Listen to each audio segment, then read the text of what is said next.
Okay. So Rick Sanchez, the alcoholic scientist who literally doesn't care about anything, somehow appeared in a kids show. Like, what?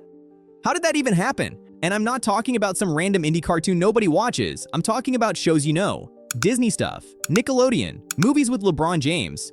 It makes zero sense, but it happened, and honestly, it's kinda insane.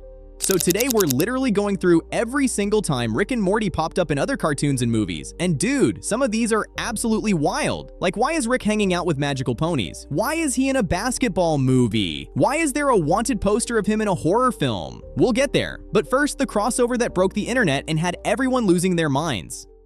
The Simpsons, right? The show that's been on TV for like a million years, longer than most of us have been alive. So in this episode called Mathlete's Feet, Rick and Morty show up for the couch gag. You know, that thing at the beginning of every episode where they all run to the couch? But they don't just sit there and smile and wave like normal guest stars.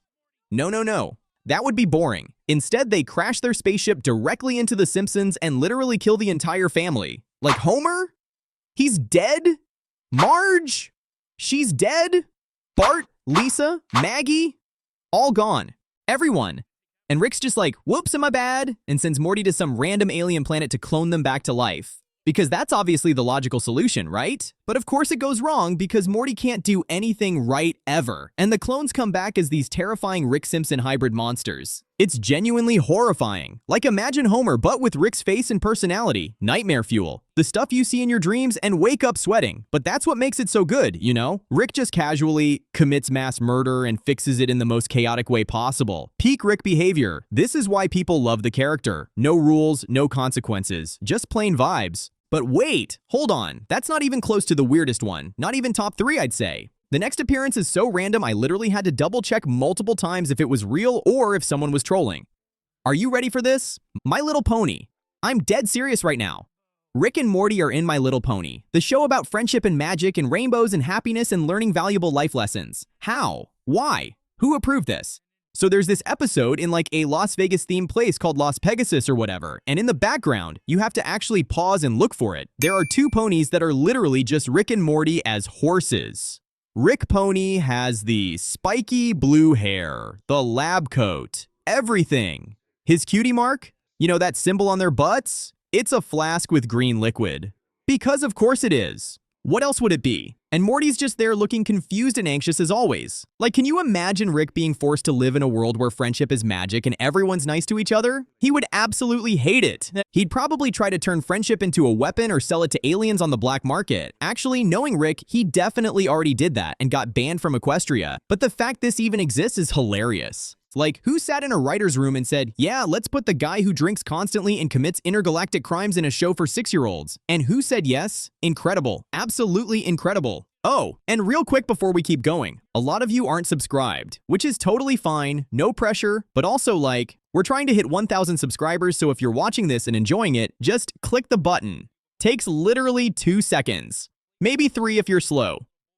Okay, cool. Appreciate you. Moving on because this next one is actually insane and proves something fans have been theorizing about for literally years. Gravity Falls. Now listen, this isn't just a random cameo or Easter egg. This is actual proof that Rick and Morty and Gravity Falls exist in the same universe. I'm not kidding. I'm not exaggerating. This is real. So in Gravity Falls, there's a scene where a notebook, a mug, and a pen get sucked into a portal, right? Standard portal stuff. Happens all the time in cartoons.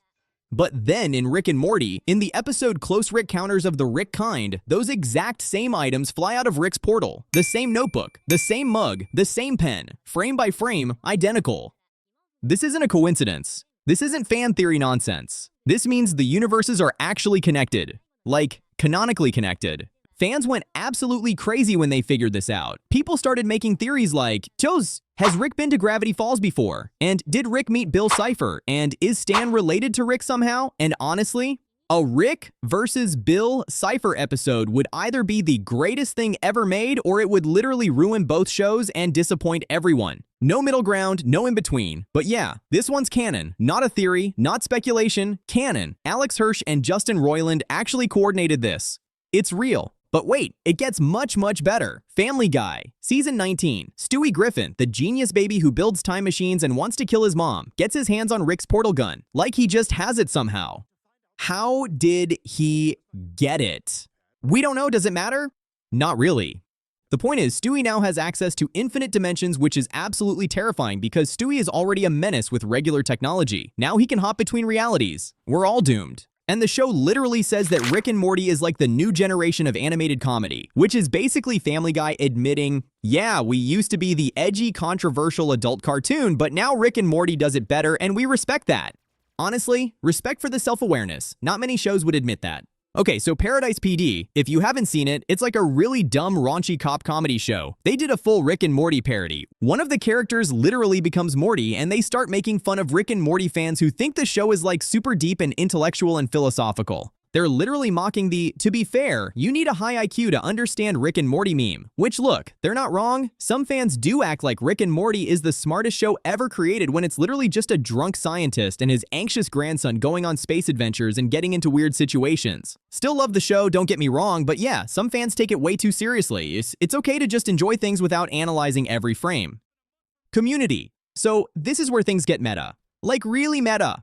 In the show, two characters, Abed and Rachel, are literally watching Rick and Morty on TV in their apartment, which means Rick and Morty exists as a TV show inside the Community universe. Okay, you'll say, cool, standard crossover stuff, but here's the crazy part that makes your brain hurt. Justin Roiland, the guy who created Rick and Morty and voices both of them, appeared in Community with a cameo before Rick and Morty even existed. So, Community predicted Rick and Morty, and then Rick and Morty appeared in Community? It's a time loop. A paradox. Oh gosh. My brain actually hurts thinking about it. Did Dan Harmon plan this? Probably. The guy's a genius. Moving on before I have an existential crisis. Invincible doesn't have Rick and Morty show up as characters, but Justin Roiland voices this drunk college kid named Doug Cheston who eventually becomes a cyborg. And honestly, if you close your eyes and just listen, it sounds exactly like Rick without the burping and the nihilism. So like, technically Rick isn't invincible? I guess you could say that. Alright, we covered cartoons, TV shows, animated stuff, but Rick and Morty didn't stop there. They literally made it into movies, real movies, big-budget Hollywood theatrical releases, Space Jam, A New Legacy, the LeBron James movie, with Bugs Bunny and Looney Tunes and basketball and Warner Brothers throwing every IP they own at the screen. Around the 40-minute mark, Rick and Morty just show up out of nowhere, return the Tasmanian Devil to Bugs and LeBron, and Rick casually mentions he was running experiments on him. What kind of experiments? We don't know. The movie doesn't explain. Probably something horrific and unethical. Definitely illegal in most dimensions. And then Rick calls them dum-dums and just leaves through a portal. No context, no explanation, no follow-up, just chaos. That's it. That's the entire cameo. Rick experiments on Looney Tunes characters. Insults LeBron James. And pieces out. Peak cinema. Alright, I hope you are ready for the next one. Justice League. Both versions. Joss Whedon and Zack Snyder's 4-hour cut. When Bruce Wayne visits Barry Allen's secret hideout, there's a monitor in the background playing Rick and Morty. Specifically the episode Something Rick This Way Comes. So canonically, the Flash watches Rick and Morty in the DC universe. Which honestly makes perfect sense because Barry would 100% be a huge Rick and Morty fan. He's a nerd. He'd binge the entire show in one night using his super speed. This is my headcanon now, and nobody can tell me otherwise. And then, in the Christmas horror movie Krampus about an evil demon that punishes people during the holidays, there's a wanted Rick Sanchez poster on the wall in the main kid's bedroom. It shows up multiple times throughout the movie, which means in the Krampus universe, Rick is a wanted criminal. Shocking? No. Surprising? Not at all. Expected? Absolutely. Rick's probably wanted in like 90% of all universes for various crimes against reality. But wait, there's more! Promotional crossovers, corporate tie-ins. These are wild. So for Alien Covenant, you know, the terrifying sci-fi horror movie about xenomorphs, Rick and Morty did a promotional video where a facehugger attacks Rick. You know, the thing that jumps on your face and implants an alien baby in your chest that eventually bursts out? Absolutely terrifying. But the facehugger dies immediately after touching Rick because his blood is so full of alcohol and drugs and who knows what else that it literally kills the alien on contact. That's not a joke. And that's not an exaggeration, that's canon now. Rick's blood is genuinely toxic enough to kill a xenomorph. Absolute legend behavior. And Death Stranding, the weird Hideo Kojima game where you play as Norman Reedus carrying a baby in a jar across post-apocalyptic America. Rick and Morty did a promo where they casually discuss eating the baby to get in-game bonuses and power-ups. Dark? Yes. Weird? Extremely. Uncomfortable? Absolutely. On brand for Rick and Morty, 100%. The fact that Hideo Kojima, one of the most respected and artistic game designers in the entire industry, wanted Rick and Morty specifically to promote his passion project shows just how massive and influential they've become. So, yeah. Rick and Morty have literally appeared everywhere. And I mean everywhere. Kids shows about magical ponies, horror movies about Christmas demons, superhero films with Batman and Superman, basketball movies with LeBron and Bugs Bunny.